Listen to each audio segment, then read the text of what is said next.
मेरे प्यारे बहन भाई और मित्रों कैसे हो? अपन बात करने वाले एलर्जिक एलएस आई ड्रॉप के बारे में। इस आई ड्रॉप को कब कैसे यूज नहीं करनी चाहिए, इसे आप पूरी जानकारी जानने वाले हो। चलिए दोस्तों वीडियो स्टार्ट करते हैं। दोस्तों अब हम इसके फायदे के बारे में बात कर लेते हैं, यानी कि किन किन दिक्कतों में हम इसको डाल सकते हैं। दोस्तों आपने कैटरैक्ट सर्जरी का नाम तो सुना ही होगा, जिसे हम मोतियाबिंद का ऑपरेशन भी कहते हैं। दोस्तों मोतियाबिंद एक प्रकार की आंखों की बीमारी है जिसमें आंखों में विजन कम हो जाता है, उसके साथ ही एक बिंदु दिखाई देने लगता है जो लगभग 60 साल की उम्र के बाद होता है। लेकिन ऐसा हर बार हो यह जरूरी नहीं, यह कई बार कम उम्र के लोगों में भी दिखाई देने लगता है। जब किसी को आंखों में चोट लग जाए या किसी प्रकार की बड़ी बीमारी हो, उस स्थिति में मोतियाबिंद को ठीक करने के लिए डॉक्टर द्वारा उसकी सर्जरी की जाती है। डोरेना सर्जरी आंखों में कट लगाया जाता है, स्ट्रेस लगाए जाते हैं जिससे कि उसमें ऑपरेशन के बाद दर्द ना हो। हालांकि जब सर्जरी की जाती है तो सुन्न करने की दवाई भी उसमें डाली जाती है। तो सर्जरी करते समय तथा कुछ समय तक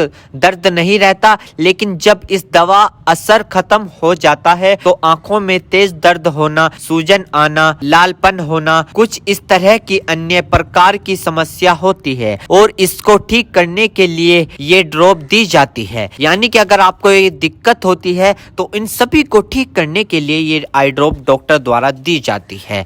साथ ही मोलुकुल ओडेमा नाम की बीमारी है जो आंखों का पिछला एरिया है उसमें सूजन आ जाती है, जिसे डॉक्टर मोकुलर ओडेमा कहते हैं। और यह ज्यादातर मोतियाबिंद का ऑपरेशन डायबिटीज पेशेंट में किया जाता है, उसमें यह देखा जाता है और इस स्थिति में मरीज का विजन भी जा सकता है। तो उसको रिस्क कम करने के लिए डायबिटीज पेशेंट तथा अन्य मरीज को यह दवा ऑपरेशन के बाद लगातार डालने के लिए भी दी जाती है। यदि आपको डॉक्टर यह आई ड्रॉप लगातार डालने के लिए दे रहा है और आप इसको डाल नहीं रहे हो तो आपकी बीनाई भी जा सकती है, यानी कि आप अंधे भी हो सकते हो। तो जैसा डॉक्टर कहे वैसे ही आपको करे। दोस्तों इस आई ड्रॉप को आंखों में लाने से पहले अपने हाथों को अच्छे तरीके से धो ले और यह निश्चित कर ले कि आपकी जो आई ड्रॉप की नोब है, ऊपर जो टिप है, उसको आप टच ना करें। यदि आप उसको टच करोगे तो उसके अंदर बैक्टीरिया चला जाएगा। और जिस व्यक्ति की आंखों में इसे डालना है तो उसकी गर्दन ऊपर करे या फिर उस व्यक्ति को लेटा दे और आंखों को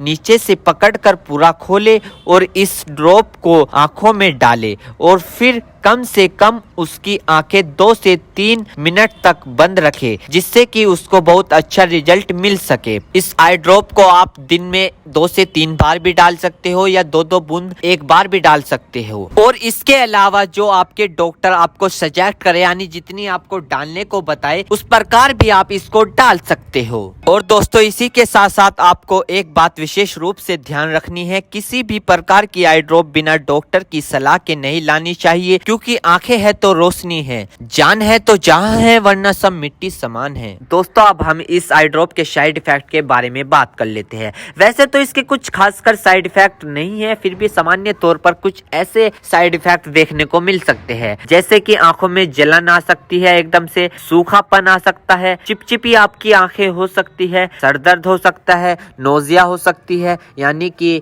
नजला हो सकता है, लाइट की सेंसिटिविटी होना, यानी कि जब आप लाइट के सामने जाओगे तो आपकी आंखों पर जोर पड़ सकता है, आंखों में बार बार पानी आ सकता है। तो दोस्तों ये कुछ इसके साइड इफेक्ट है। वैसे ये साइड इफेक्ट सभी को देखने को नहीं मिलते, कुछ कुछ लोगों में देखने को मिलते हैं। यदि आप इस आई ड्रॉप का यूज कर चुके हैं और आपको साइड इफेक्ट दिखा है तो घबराए नहीं, तुरंत इस आई ड्रॉप को डालना बंद कर दे और अपने डॉक्टर से संपर्क करे। उम्मीद करता हूँ दोस्तों अब आप समझ गए हो। तो दोस्तों एलर्जिक आई ड्रॉप की इन्फॉर्मेशन फुल जानकारी दोस्तों अगर हमारे चैनल पर नए हैं तो चैनल को सब्सक्राइब करें और इस वीडियो को ज्यादा से ज्यादा शेयर करें। थैंक यू, धन्यवाद।